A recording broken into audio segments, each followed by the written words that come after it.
I know it's been hard and a struggle, and it's just great to see that you got to the other side. Any advice for hardware founders on, as we wrap here, what the secrets are to running one of these companies, or is it just raise a shit ton of money? No, I think we were the best? Opposite. I'd actually say the opposite. We started really small. Our seed was 2 mil. Our A we did in a couple tranches, about 5-6 million each.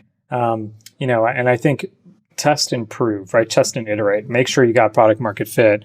And when you have that, then I think you feel more confident to raise more capital. I think some of the hardware companies that went under, a lot of it was they raised too much too fast, right? Like Jawbone raised a ton, right? I forget what they raised, like $1 billion. I love my Jawbone products, yeah. Same. I had the Jambox, I think there was some cool stuff they made. I mean, they were so early to so much. Yeah. I love Hassan, yeah. I think even, I don't know everything that happened, obviously, at any of these companies, but, some of them, I think, Juicero raised a lot of money at one point. Sure. I don't think it was completely bad. There's clearly people who love the product, but, I think there's a lot of examples of hardware. I think you raise too much too fast. Your investor expectations are too high.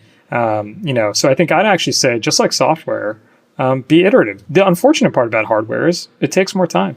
Right? Yeah. You got to get the product, you got to qualify it, you got to test all the components, you got to ship it, then you got to test the damn thing, then you got to load firmware, middleware on it. So, it is like running 3-4 organizations in one. So be patient. But look, I think we're seeing it come back, right? Peloton, I think, really helped.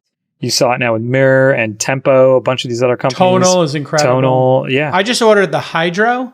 So I have the rowing machine. I have the Peloton Tread, which just got recalled. I think that was a little...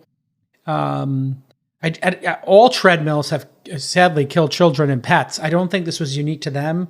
I think they're just being super, super cautious, but I'm not sure any child or dog should be anywhere near a treadmill. This is like super dangerous. Yeah. So I actually think that they may have overreacted on their recall. And I don't know, because I don't think I'm not recalling mine. I don't know what they're going to do to make it safer. Like put a bumper on the back or something? I haven't gotten any clarity. Spent that much time looking at it. So I thought there was an issue with like the screen dislodging on some of them. The issue was, and there's tragic videos online, kids will play with the treadmill. So what does the kid do? They put their hands on the back of the treadmill. Then they get sucked under the treadmill. The thing moves so fast. One kid's playing with the speed, which is what I would do. And then my little brother, which is what he would do, would be trying to grab the back of it or whatever, and they get sucked under it, and then the wheel is burning them. So there's been a lot of gnarly things that happen with treadmills. My rule is I unplug the safety key and put it in another location, and I unplug it. And what they really need is a pin key. Just put a pin key on this, and the issue's over.